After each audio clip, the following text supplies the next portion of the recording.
আজকে আমি আপনাদের তৈরি করে দেখাবো গরম গরম ফুলকপির পাকোড়া।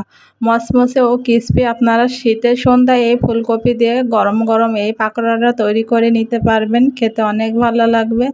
ফুলকপির পাকোড়া বানানোর জন্য এখানে ফুলকপিগুলো কেটে নিয়েছি, নিয়ে হালকা গরম পানিতে কিছুটা লবণ দিয়ে সিদ্ধ করে নিয়েছি, হাফ সিদ্ধ।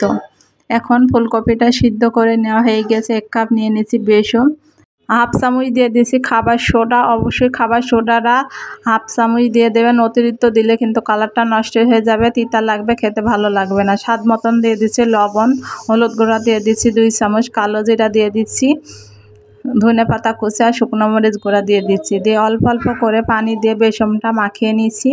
সাধারণত আমরা বেগুনি আলুর চপ বানাতে গেলে যেভাবে একটা পাতলা বেটা তৈরি করে ওইভাবে বেসনটা রেডি করে নেব। এখন অল্প অল্প করে পানি দিয়ে ভালো করে বেসনটা রেডি করে নিচ্ছি।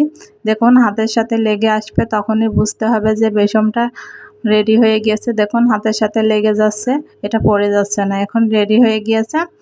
এখন বেসনের ভিতর সে ভাপিয়ে রাখা ফুলকপি দিয়ে দিচ্ছি, দিয়ে তেলটা গরম করে নিয়েছি। এখন সবগুলো ফুলকপি এইভাবে আমি একে একে দিয়ে ভেজে নেব। এখন সবগুলো ফুলকপি এইভাবে বেসনের ভিতর দিয়ে আমি ভেজে নিচ্ছি। অবশ্যই আপনারা শীতের সন্ধ্যায় এই রেসিপিটি ট্রাই করে দেখবেন, খেতে অনেক ভালো লাগবে। ঝটপট তৈরি করে নিতে পারবেন ঘরে থাকা কয়েকটি উপকরণ দিয়ে। এখন কিছুটা কালার আসা পর্যন্ত ভালো করে ভেজে নেব। সুন্দর একটা গোল্ডেন কালার চলে আসবে, তখনই এই ফুলকপির পাকোড়াগুলো ভেজে উঠিয়ে নেব। দেখুন কত সুন্দর একটা কালার এসেছে। এখন সবগুলো পাকোড়া আমি ভেজে উঠিয়ে নিয়েছি। আপনারা অবশ্যই রেসিপিটি ভালো লাগলে ফলো দেবেন, লাইক কমেন্ট শেয়ার করবেন এবং ভালো ভালো রেসিপি পেতে আমার সাথেই থাকবেন। ধন্যবাদ সবাইকে, ভালো থাকবেন, আল্লাহ হাফেজ।